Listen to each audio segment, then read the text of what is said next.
What's up? What's up? What's up? This is your girl, Rachel Hill, and you are listening to her in the Huddle on WOVU 95.9 FM. I'm so excited, and we got so much to talk about today. We have some NCAA action, we have some Major League Baseball action. Major League Baseball is back, baby. We have some NBA that we're going to talk about. So, first and foremost, we're going to go ahead and get into the NCAA Final Four, which is going to descend on Cleveland this weekend. But, one of the things that we definitely have to talk about is the star power of Caitlin Clark. This is one of the things that I've never really seen before. And also, I definitely think that with the advent of social media and things like that, we're seeing an explosion with social media, NIL. We're seeing an explosion in the sport that we've never seen before. Unfortunately, we're still seeing some sexism. People are like, they should be in a kitchen and things like that. We hate, hearing things like that because female athletes should be respected. They should be revered. They should be looked upon as favorably as their peers and things like that, but they're not. And, for some reason, I don't understand it. I played field hockey and lacrosse at Shaker Heights High School, and I played club lacrosse for Ohio State. And I definitely think that if you're on a better team, usually you get more respect as a female athlete. In high school, my field hockey team was very good. Played in two state championships games. We lost the state semifinal my junior year, and my senior year we lost the quarterfinal the district final, excuse me, in order for us to get to states.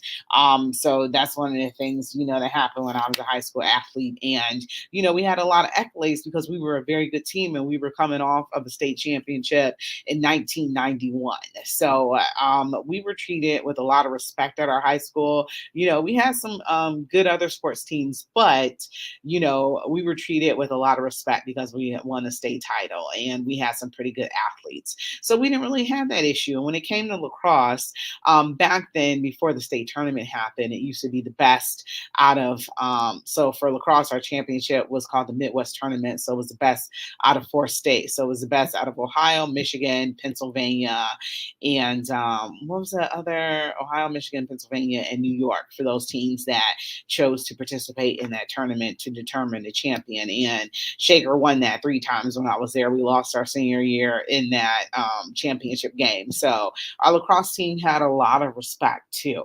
So I think that when you're a good team, you get a lot of respect.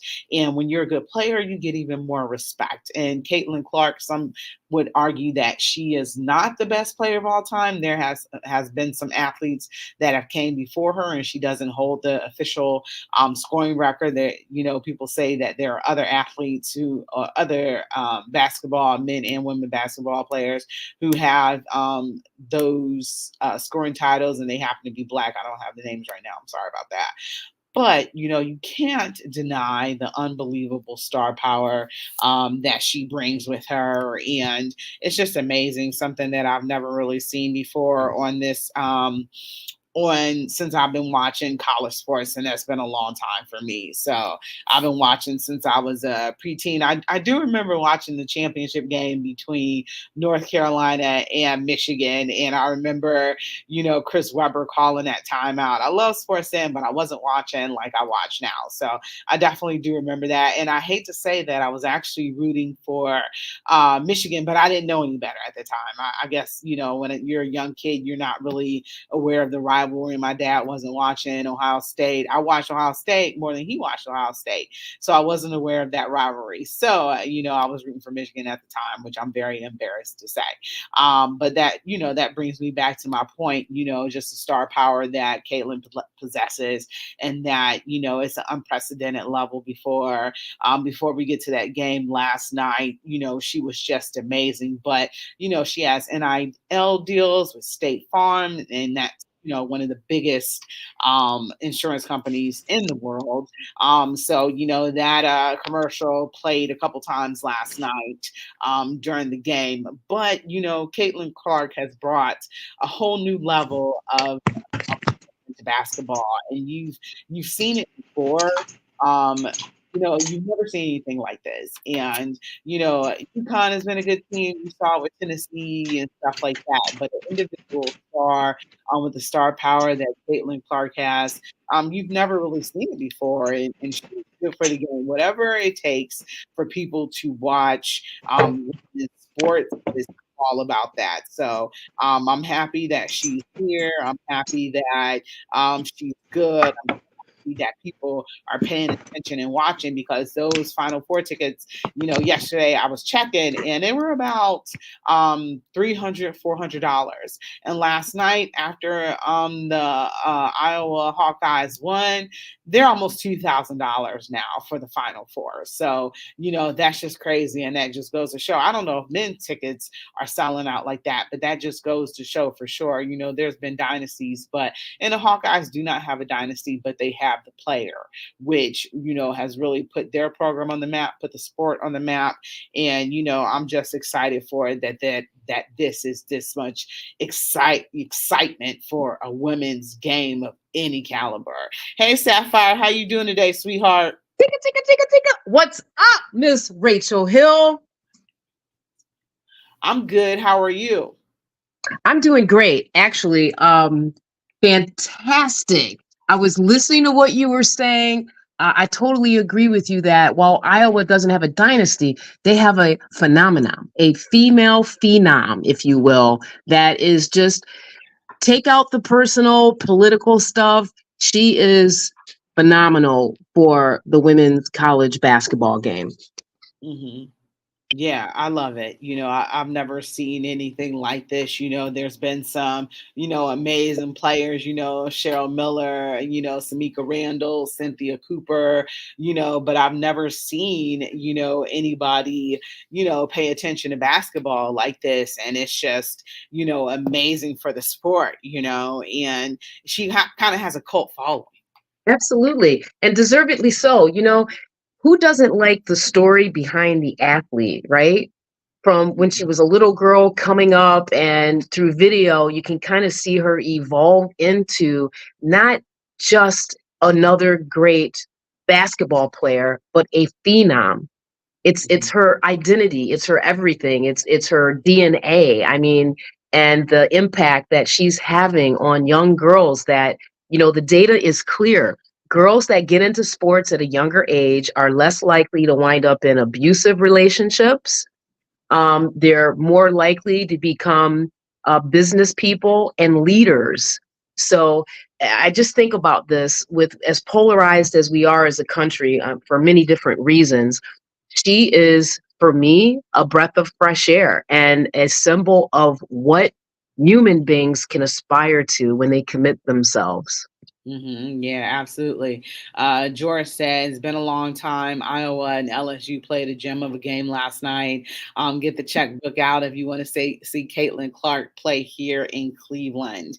And I definitely agree, George. I just said about how much, it's going to cost to be able to be in the building, be in the house, and some people, they're about chasing history and seeing, what's going to happen. I definitely, one of the things that I was talking about with Branson Wright last night was that the NCAA kind of needs Caitlin Clark to be in that Final Four, because if she's not, I don't know if people care about Cleveland as much. She is the star. She is the attraction. And, I said that those tickets last night were going about for $400, and people were, talking about how they couldn't afford to go. And after Iowa won, they're averaging $2,000 at Oh this yeah, point, which is unprecedented. And, I don't know if anybody can ever say, I'm like, I don't even think the men's tickets are going for that much, right. but that just shows you how much of a draw she is for this sport. And, she's great for the sport. I absolutely love it. I have a hard time rooting for the Hawkeyes because they are in the Big Ten, and stuff like that. So I kind of, I don't really like that per se. But I definitely think, I'm rooting for them and NC State to meet in the championship game. I don't think that that's going to happen, but that's one of the things that I can hope for. I don't really mind South Carolina, Dawn Staley. I hate dynasties, and I like for new teams to win. So that's where I'm at. Do you think that when Caitlin Clark graduates, that people will still pay attention to women's basketball? I mean, for me, I think that she has created an avenue of visibility for people that maybe didn't follow women's basketball on the collegiate level before to do that. And I got to say this, I mean, in my lifetime, I don't recall the women's basketball, environment as being as balanced as it is. As great as Caitlin Clark is, I mean, you could look at these other programs. That Elite Eight was chock full of up and coming stars, one of which is Juju Watkins out of USC. I mean, Hmm. this whole season, she's commanded respect and a fandom greater than even Bronny James out there. She is a very versatile, multi-dimensional player that can play on the block. She could play on the elbow. She can shoot trifectas. She gets her teammates involved in the game. She can handle the ball. She passes it and she's just a freshman. Hmm. So I Yeah. think about her and some of the other players that I just think that this is probably in terms of parity as balanced that I have seen the women's basketball like collegiate play. Hmm. So my Yeah. answer, but I just want to make sure my answer was I think that Caitlin Clark paved the way for people to stay tuned after she, you know, graduates and moves on to the WNBA. I still think that people will say, well, you know, who's up next? Hmm. Yeah, my follow-up question would be, do you think that people are going to pay more attention to the WNBA now that she's there, or do Oh you yeah. think, Oh it's yeah. just going to be, people follow her in college and then that's Mm. it, she kind of just absorbs into the WNBA and she's, nobody that, not saying nobody, somebody that people don't care about, but she just becomes another professional athlete, and that star power isn't there unless she's taken her teams to multiple championships. But I guess my real question is, will she elevate the WNBA as well with her star power that she has, coming out? Because she said she's not staying for a fifth year, so she's not staying for that COVID year. But the WNBA struggles, for viewership. They struggle to make the same amount of money. And men, I think the average salary is like $250,000 or something like that. So this is a league that's struggling for attention. Does Yeah. she change I absolutely think she's going to change it. I absolutely think that first of all, she shouldn't go to Las Vegas. Hello. that? Like let's put her on the East Coast somewhere. So, we Mm, have some kind of cross country kind of competition. Yeah, I mean, I definitely feel very strongly that she's going to elevate the WNBA and she should. Her brand and what she is bringing to that league, I don't think can be quantified in this moment. hmm. Yeah, I definitely, don't think so too, because, I don't think anybody can ever say that they've seen tickets, go this high. They haven't seen the attraction, of women's basketball, women's sports in particular. Because, before you got on, I'm like, people still have that, it isn't a real sport. We have, that get it, stay in the kitchen mentality, but you have a whole bunch of men, not just women, supporting this, but a whole bunch of men as well, because they haven't seen anything like it. So it's just absolutely great for women's sports overall, because you have the sports that are definitely overlooked, but hey, let's start with basketball and move on to other sports, Yeah. and have that fandom translate and put women's sports on the map. And then to your point, like for any community out there that has ever felt marginalized, like, and please ride with me on this. It's not even just about color. It's about anyone that has been marginalized should be finding something in the Caitlin Clark story, right? Her journey. And I hope and I expect, especially the younger generation, to appreciate the years of hard work she has had to invest in her craft to be the elite level player that she is and respect it from that perspective. Enough with this, boy girl thing and all the gender dynamics. That lady, that one 3-pointer she shot in that second half, let me tell you something. Where I was at, Which three pointer though? Didn't she have like 9 of them? Which right? 3-pointer, Sapphire? It was, and God bless Van Lith. I don't know why Moki kept Van Lith on her. It was Yeah. like, did she tick her off? Did she just say, no, we're going to just humiliate you in front of the Hmm. entire world? Nothing. She could do nothing to stop Caitlin Clark. So it was just, to me, and I think we were texting last night, they had control of the game by the end of the second quarter. In my mind, they did. They had it. And I remember texting you, you know, the story will be told in the first 3 minutes of the third Yeah. quarter. And it was. Come on. Hmm. Yeah, but LSU was showing, that the game wasn't over. It got away from them at the end of the day. One of the things was they were struggling inside and Angel Reese, but we talked about this last night as well. Once Angel Reese, had hurt her ankle, Yep. that was a little different for this team as well. Absolutely. Absolutely. Who's that behind you, girl? That's DJ Chris Styles. Okay. He do what he do. Okay. Hey, hey, hey. How you Yeah. doing? I'll see you next week. Yes, yes. So So, but yeah, yeah, it's that changed the game a little bit, when she went down. it absolutely did. But as Chris Styles will probably say, that's when your teammates have to step up and Hmm. compensate for that lack of production, right? I mean, Reese still had a double double, right? Hmm. Yeah, So she did. where was the other offense at? Who was that other player that didn't step up? What do you think?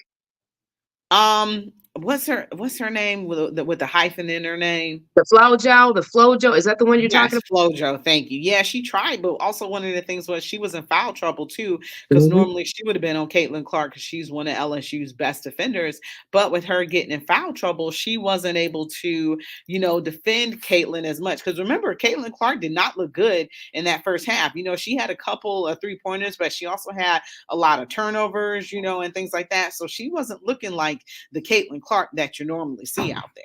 Right, I'm feeling you on that. So my question for you is, why did she get in foul trouble? What did you see? I think in a game like this, there was so much pressure, Yep. about it being a rematch. I feel like they were very tight coming out, and stuff like that. And because both the teams were missing a lot of shots and stuff when they Mhm. initially start. But I'm like, okay, they're going to get into the flow of the game and it's going to be okay. They're going to settle down a little bit because, this anticipated rematch, there's been so many narratives. And I felt bad for Angel Reese because she was crying after the press conference.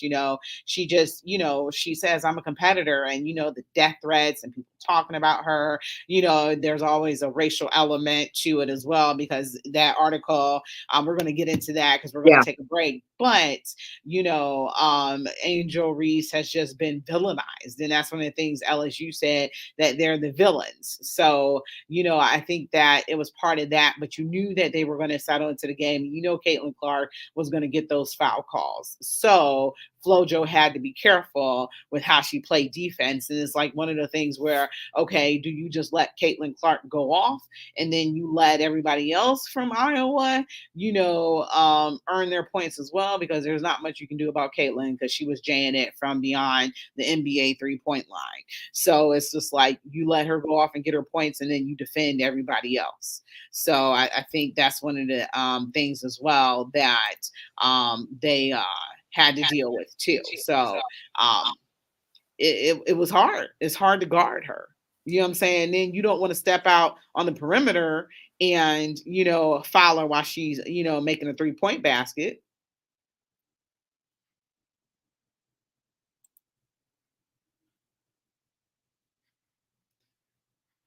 Sapphire, I got 2 of you. Sapphire, can you hear me? All right, we're going to go ahead and take a break. You're listening to Her and the Huddle on WOVU 95.9 FM, and we'll be right back.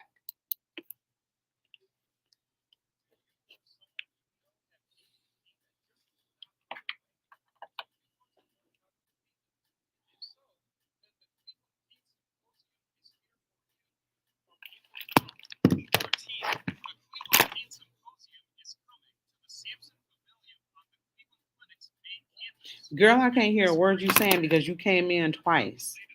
Hold on. Can you hear me now? I can't. I can't because I'm on the phone. So, You want to take a break? Let me get this together. yeah, I'm on a break right now. That's why I was able to call you. All right, let me So, see. you want to come back in then? Yes, I'm in the room now. Check me out. Okay, hold on.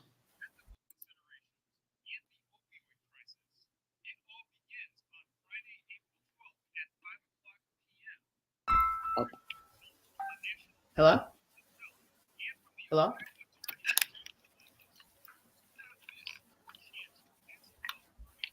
Now you can hear. I'm sorry. I should have told you to put headphones on from the very beginning, so now you can hear what we're talking about. Sorry.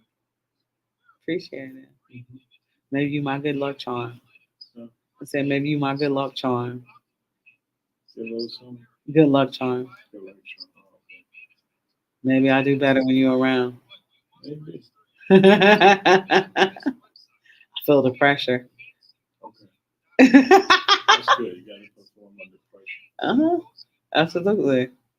Pressure, what they say, pressure builds diamonds.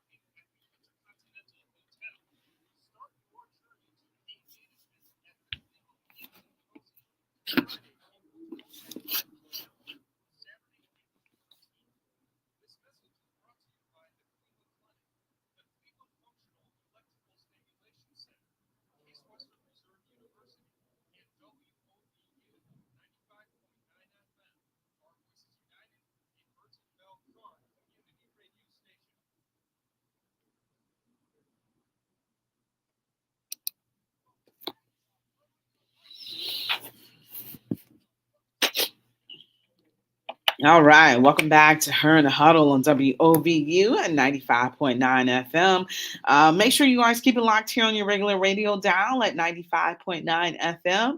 You can download that mobile app and listen to us on the go.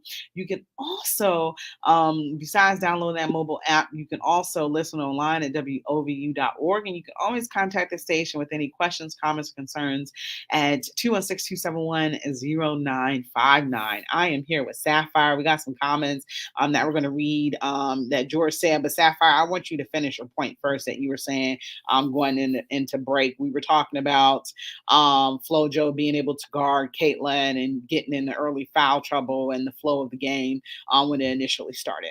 Yeah, I mean, for me, that's when Coach Mulkey needed to step up, call a timeout, do whatever you got to do, but pull your team together. When you see that energy, that momentum shift, I saw a lot of looking up at the board, right? I saw a Mhm. lot of looking around, pulling together. Say, listen, this is the moment we're in. Do the best you can to push out the distractions, turn those inside out, and use them as motivators, right? You're great at what you do. Just play within yourself. Dictate the terms of the game. That's what I thought I did not see from the coach, right? Mhm. The experience to come in and just ground her players, and I thought that was the biggest reason why. Listen, the third quarter was on like a pot of neck bones. I mean, Iowa did whatever they wanted to do, and I just was like, this is not an LSU team that I've seen all year. Yeah, I agree as well. And then one of the things is um they were kind of resigned almost to their fate in the second half. Like you said, there was a lot of scoreboard watching, there was a lot of, dropped shoulders. Yep. You could see in a body language because Iowa got out to that early lead and LSU, clawed back. And for the most part, they kept clawing back the whole game. And then you went into halftime tie. And I'm like, oh, this is going to be a great one. This is going to be a classic. I'm like, this is going to go down to the wire. And it really didn't. But, once Caitlin got going, because she Oh was yeah. not great at the start of the game, once she got going and she was just jaying them threes and they were just dropping, LSU just was looking like, what can we do? They looked like they were watching the game like we were, right? Exactly, like we were watching at home. And speaking of that, George says, I'm going to get to this comment that we're going to answer, and then I'm going to go back to his other comment.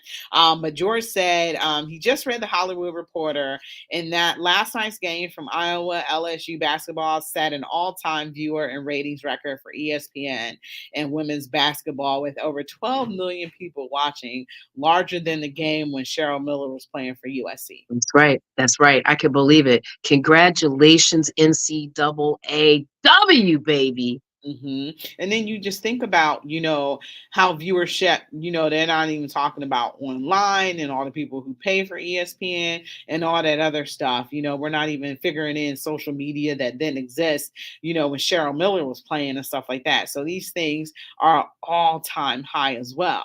Now, George also asks, is it possible that the WNBA expands while the iron is hot? Also, will more sponsorship be coming for women in sports, aka State Farm and Caitlin Clark? You mean an expansion team? Yeah, if they add on more teams right now. All right. Well, if they do that, they need to bring back the Rockers to Cleveland. Yeah, that's what I was thinking as well. Cleveland used to have a team. It was a decent team too. So I mean, hey, expand it and bring Caitlin Clark to Cleveland, right?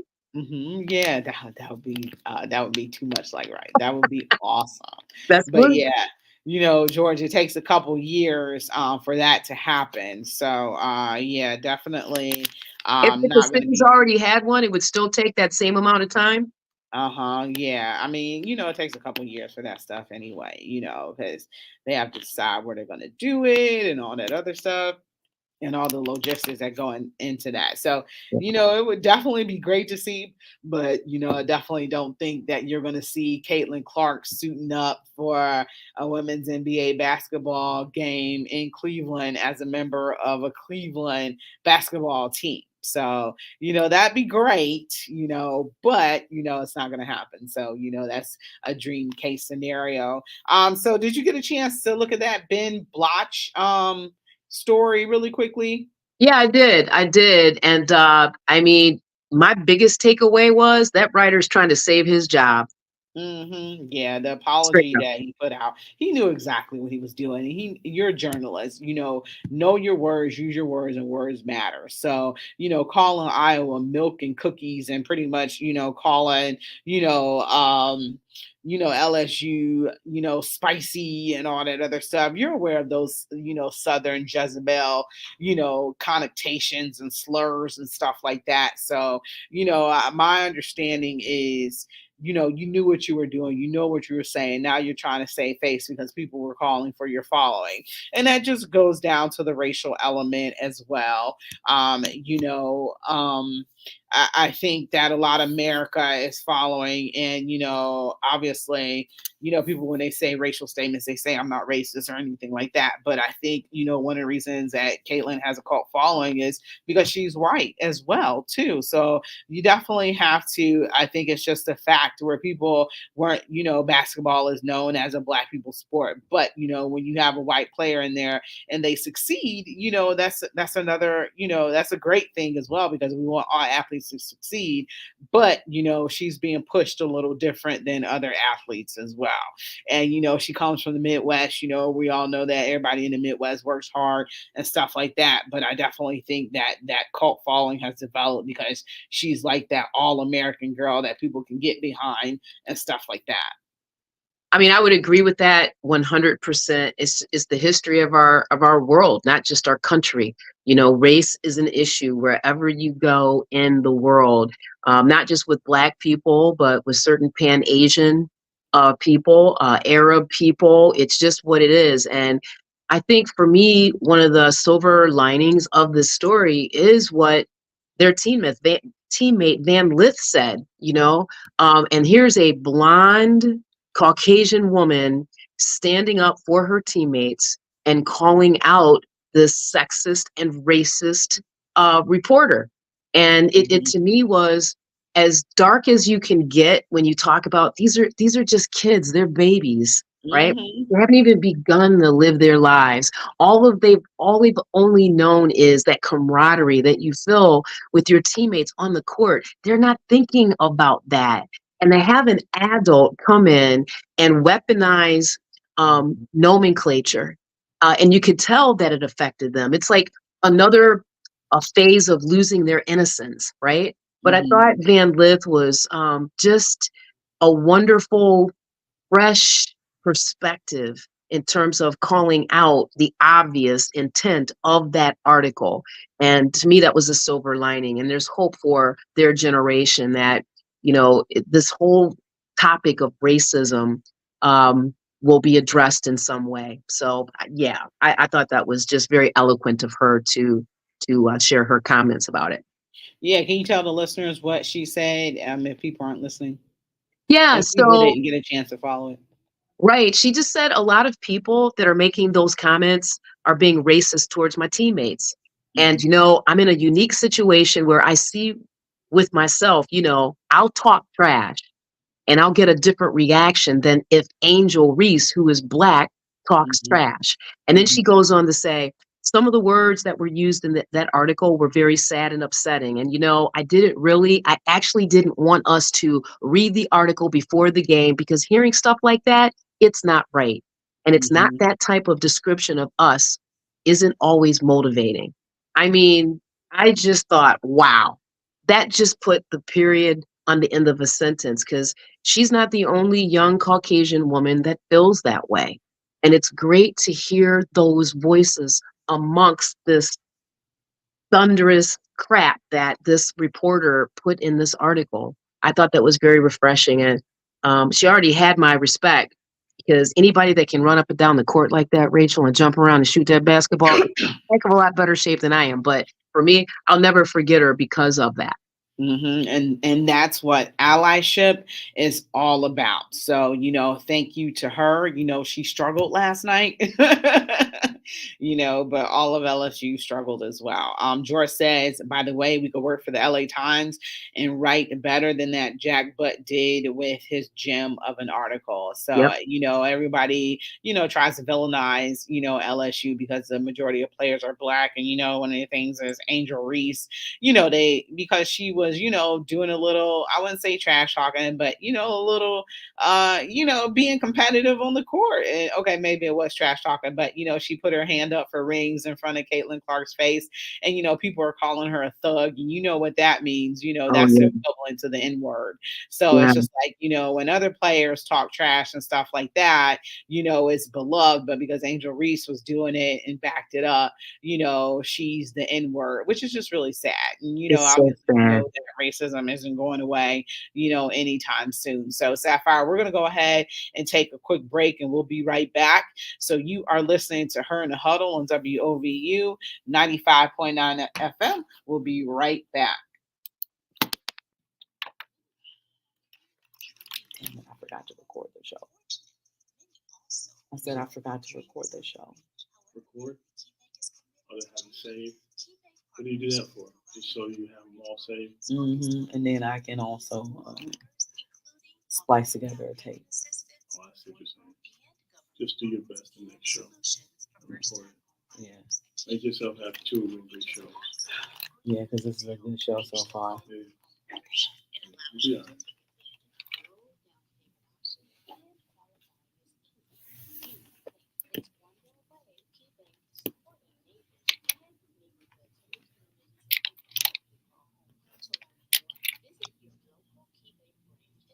Why is that? Hold on a second.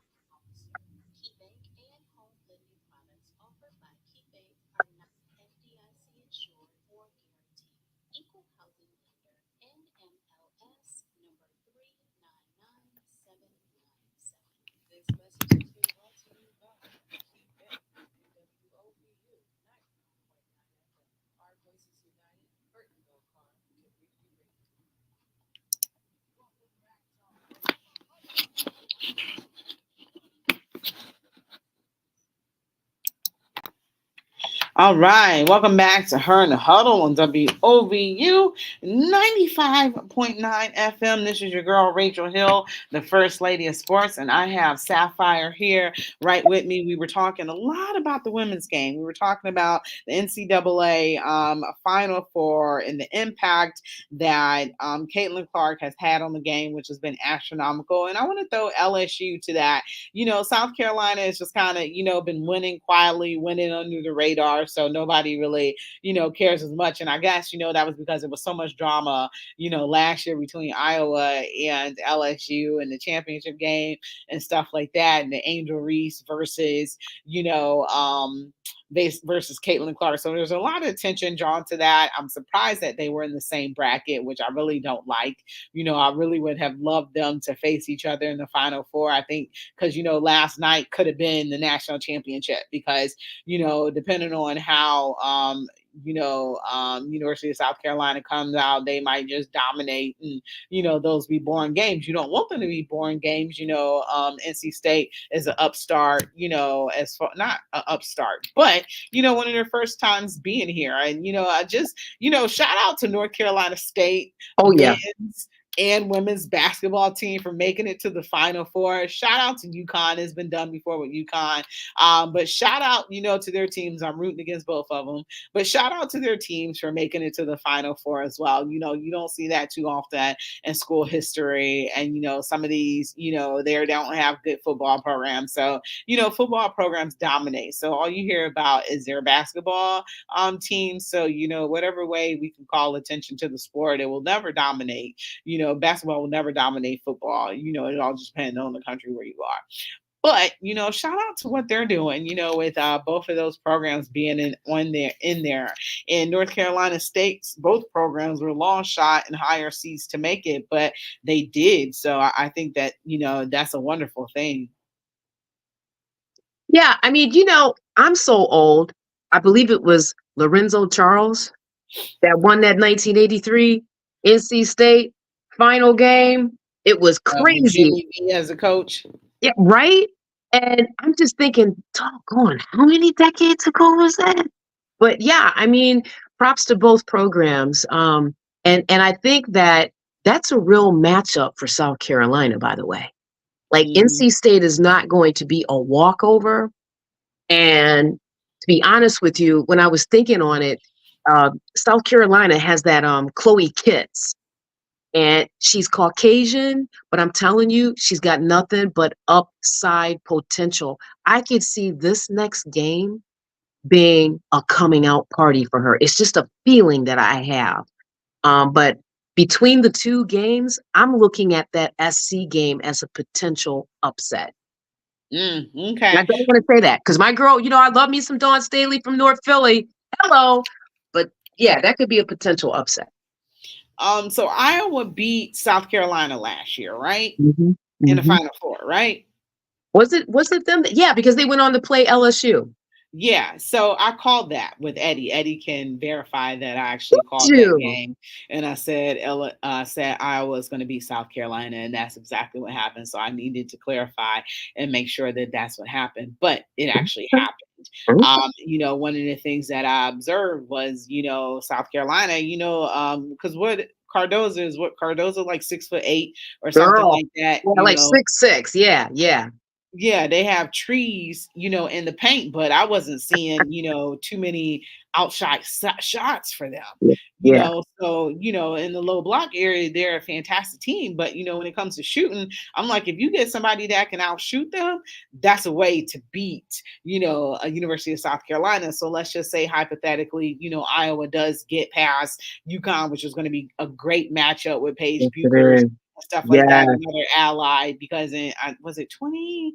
What year was that she gave that ESPN speech? Because she's been hurt like the past 2 years. So I definitely think she if she isn't on her fifth year, she's on her fourth year, and she probably will use that COVID eligibility she has for a fifth year. But she gave a great speech at the ESPN Awards where she was won maybe like Collegiate Player of the Year or something like that, and just talked about how Black women are amazing and they paved the way for her to be where she's at right now and stuff like like that. So that was just amazing, her being an ally. But, they go up against a team, that was ranked number 3, took out, USC and Juju Watkins. And I felt bad, seeing her go back to the locker room. They showed that shot, of her walking down the tunnel after the game, and you could tell she was sobbing and somebody was comforting her and stuff like that. But hey, Juju, you're going to be back. You're going to bring this team back. You're a phenomenal player. So this isn't the end. This is just the beginning. Yeah. And And I'll say this. I'll say this. yeah. Good that she could express her emotions, because how about some of the men in the men's tourney? We're seeing the same thing. We're seeing the men cry too. There's nothing wrong with it. You believe in something so bad, right? You work so hard for it and it doesn't happen. It's human. So Mhm. I appreciate and I respect that they were able to diarrhea their feelings. I just want to put that out there. It's not just a chick thing. The men are doing it too. Especially when it's your last game, Yeah. that's the worst, that this is over because the majority of these student athletes are not going to the professional leagues. They are going to, like they say at Oakland, when Oakland played Kentucky, you got a bunch of NBA people in there and you facing a bunch of future accountants and stuff like that, Yeah. Yeah. but, most of the people are not going to be playing in the professional league. So it's their last game. So, it's good to see that emotion. I think there's nothing wrong with seeing men cry because we live in a society where, we socialize men that they can't be open, they can't talk about their feelings, they can't cry or anything like that. So, for me, I like seeing that, men express their emotions and people don't talk about it, so that's one of the things that I like to see. But yeah, that's going to be a great matchup, the old school team versus the newer team. We know that I think is this Gino's 25th appearance, Yeah. in like the Final Four, some crazy stat like that. Yeah. So watching that team, come in and get to where they have, another time, that's another dynasty that I don't root for. So I think, like I said earlier, I'm rooting for North Carolina State or Iowa to make it. And I said I'm leaning probably a little bit more towards North Carolina State because they came out of nowhere. Iowa had their taste of the Final Four last year or whatever. So I'd say NC State, then Iowa, then I am rooting for the other two. So we'll see. Uh-huh.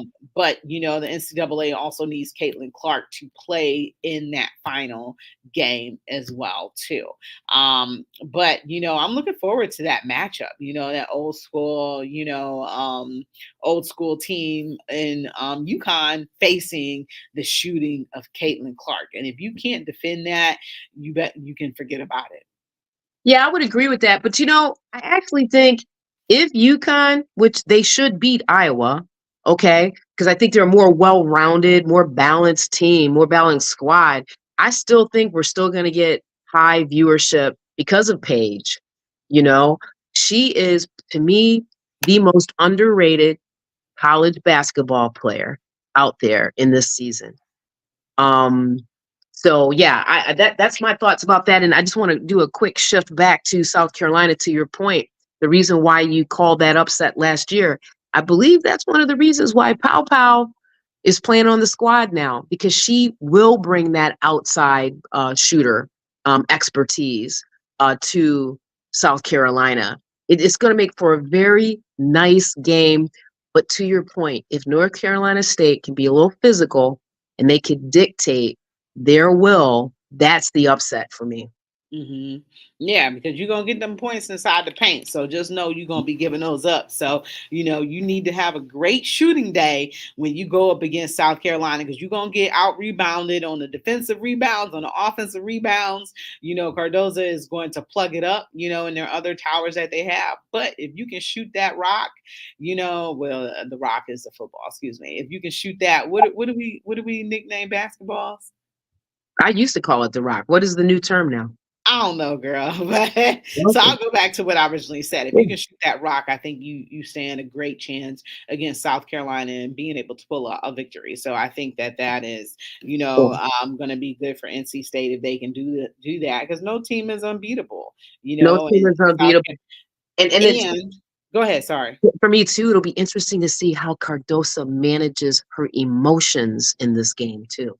Yeah, because she's known as a fiery player as well. But University of South Carolina was on the ropes against Tennessee and almost lost to Tennessee. So, Hmm. Hmm. as you can see, they definitely are beatable. This is their second, undefeated season. So it's just amazing what Dawn Staley is doing as well. And one of the things too is that I'm kind of a funny person, and I look at the politics of each state as well too, and I don't want Republican states to win anything, and I don't understand why women go to school in Republican states, that do not favor individual freedoms and rights, different rights for all. So like I said, I'll probably go for Iowa because and Iowa's no better, but the well, no, UConn, but I can't go for UConn. I don't know what I'm gonna do. I'm all over the Uh, girl. You're all over the place.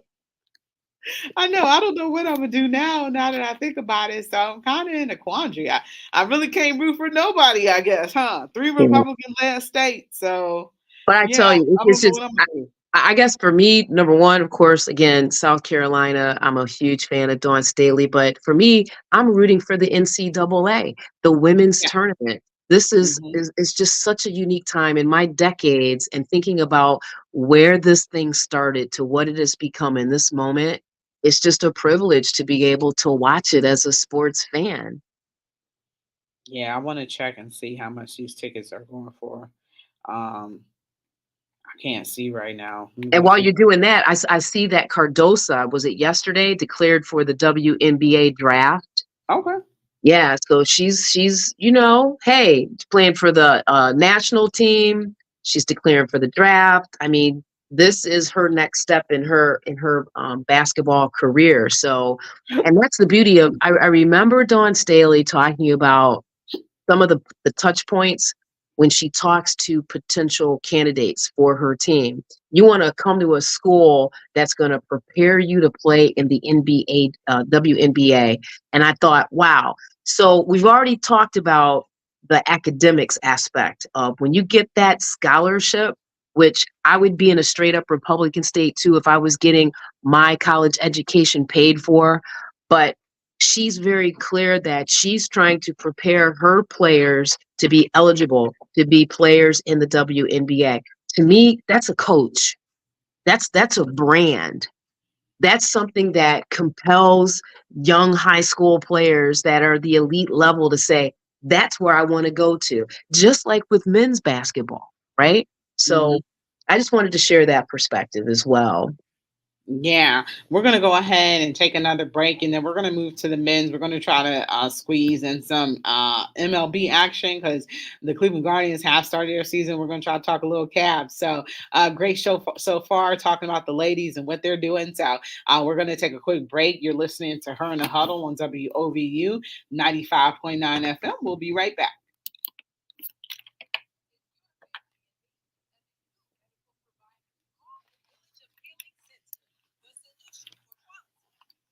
There you go. Mhm. There you go. Yeah. Thanks. You're doing a good job. So, what are we doing when we leave from here? Good question. Kind of like some ice cream.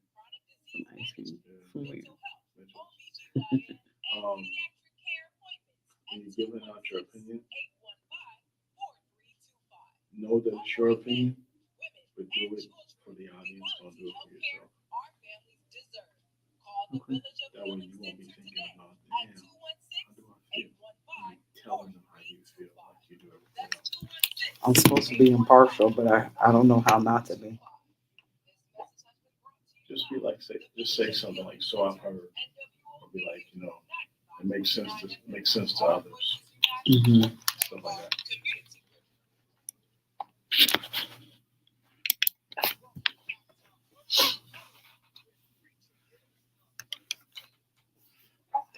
All right, welcome back to Her and Huddle on WOVU and 95.9 FM. This is your girl, Rachel Hill, the First Lady of Sports, and I am here with Miss Sapphire Blue Chicka Chicka Chick. I can't do it like you. There you go. Yeah. I cannot do it like you, but It's I okay, did girl. There try could be to. only one. There could be only one, girl. I started out partially strong, but then I faded towards the end.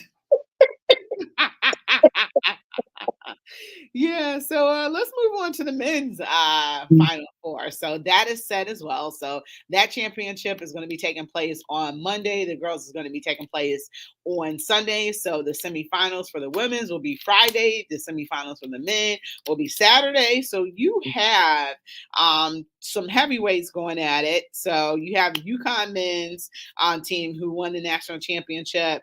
Well, no, not really heavyweights. You kind of got some new teams that are in this. So Alabama, their first trip ever to the Final Four. So they are going against UConn.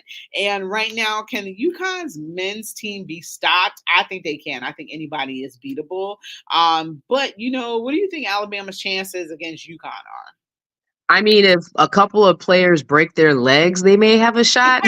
I'm sorry. UConn is rolling. UConn to me is like a program. I just don't, I can't even imagine that they're not going to win the tournament this year, which makes it even more intriguing, right? Um, for me, I think UConn is going to handle Alabama, and I would love to see NC State handle Purdue. I actually, I think Purdue probably will win it all. Zach Edey, Okay. he's just a tree in there. So, you have to be able to. DJ Cristal says no to that. I guess, he can't be exposed as well. But, I see Purdue and UConn making the final, and UConn will probably win. But I see, Purdue being able to get past NC State. So, hats off NC State, I believe, was a number 11 seed for Yep. them to be able to make it, to the Final Four. So I think that's a great thing. But I think Purdue will be able to overwhelm them and go ahead and play in that national championship game. So as I was saying, I think Zach Edey will be effective in the low block area. And then, Purdue has some shooters as well. And kind of when they get momentum going, they kind of start rolling. So that's one of the things as well. I think Alabama will come out strong. And Alabama was a good team last year. I think Yeah. that they might have had a number one ranking last year before they had some losses. So, you have, some kids that have a little bit more experience. They didn't make it to the Final Four. They lost, in, the tournament last year. But, now you're bringing back most players who, I can't think of anybody who got drafted off that team, but you're bringing back, players who have an additional year of experience. And that's always a great thing for teams, and UConn, they kind of, have some one and dones, but I can't remember anybody getting drafted off of their team last year. So you kind of have teams that have some experience, and usually when they have experience, they usually do better. Hmm. And thank you for making that point because the focus is always on the youth, the youth, the youth. But we can even still see when we look at this year's NCAA's, the teams that have made it through are the older, youthful people because of what you just said, that experience. Yeah, you got 22-year-olds playing against 17-year-olds. So That's that's right. why, you kind of see those upsets happen. And even though Oakland, I got a chance to watch Oakland, play in the Horizon League championship game and win that game. And that was a close game. I forgot the school that they played against, but that was a close game. But they were able to, get out, make it. And, they were able to beat Kentucky. And that's, you Yep. see, like those Duke teams and Kentucky teams, losing to schools who are smaller schools, but those players have been there for 4 years in colleges where you really learn how to play basketball. So, That's right. they learn how to play basketball and, they're facing, not flashes in the pan. These kids who, they're stars in high school, you're 1 year removed from high school, and that's barely because you pretty much start playing basketball as soon as you get on campus. So, you're not really removed that far from high school and you're going up against grown men. So, that's one of the reasons why a lot of those upsets, take place because you're going against third and fourth year players and you're a first year player, you're 17-year-old and you're going up against a 22-year-old man, you're 17, you haven't gotten to your body yet. That's You're right. still, That's right. you're still growing and improving and evolving and stuff like that. So, you got kids going up against grown men and that's sometimes why you have those upsets take place. That's right. And even in the loss against NC State, it wasn't like a blowout. I mean, they were still within 6 points. And they handled Kentucky by 4. So I think you make a great point there. Yeah. So we got a couple minutes left. Let's go ahead and get into the Cleveland Cavaliers. Sapphire, what is going on with this team? Drama. There's always drama, and it seems to be around playoff time. Like I feel like we keep doing the same thing over and over again and expecting there to be a different outcome.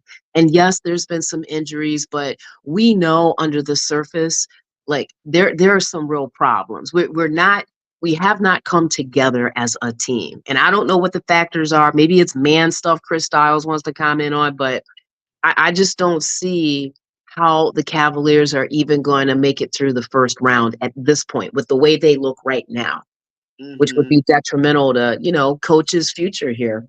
Yeah, they're still in third place in the Eastern Conference. So they flip flop positions with the New York Knicks. So, I think that, obviously Boston has run away with it. Nobody's going to catch them. Then, Milwaukee has shown herself to be vulnerable. But right now they kind of have a little bit of a solid, place right now as number two. Let's see the Eastern Conference But you know standings. what? You know what about Milwaukee? I'm not certain Dame is not dealing with the same dynamic that like with like, Spider and BG. I'm not Uh-huh. certain he's really fit into that offense yet. Like he knows his place, his identity. So I don't know that Milwaukee is a guarantee, a lock to go deep into the playoffs because of that. Mhm. So I wanted to touch on that, just plant that seed for future reference.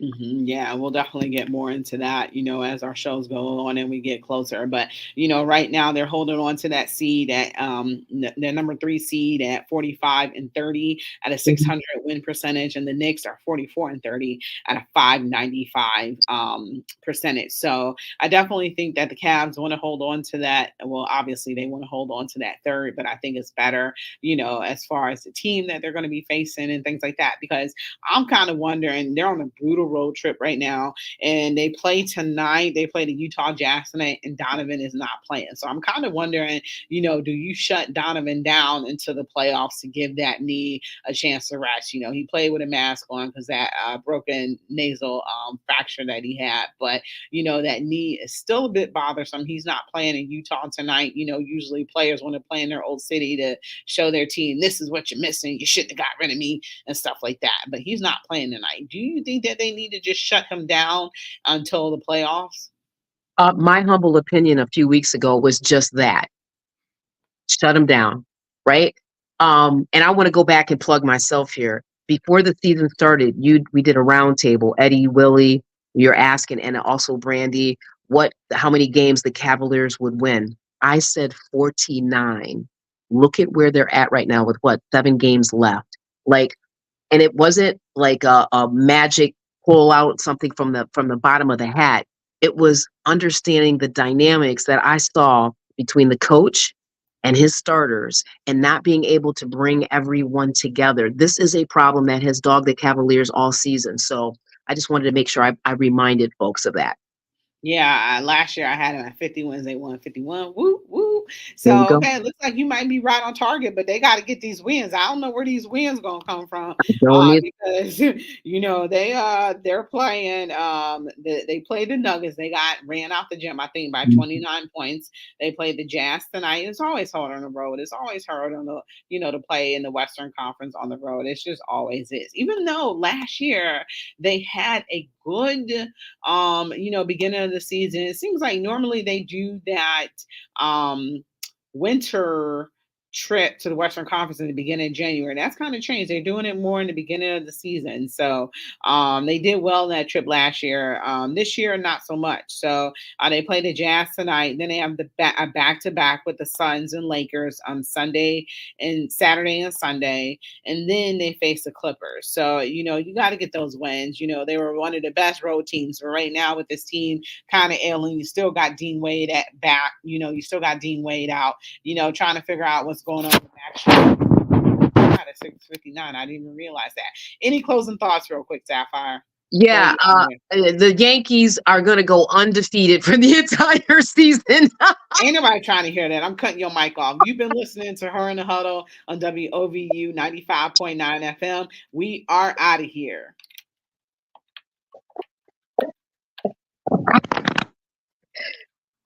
Those men, girl, woo, they are not playing.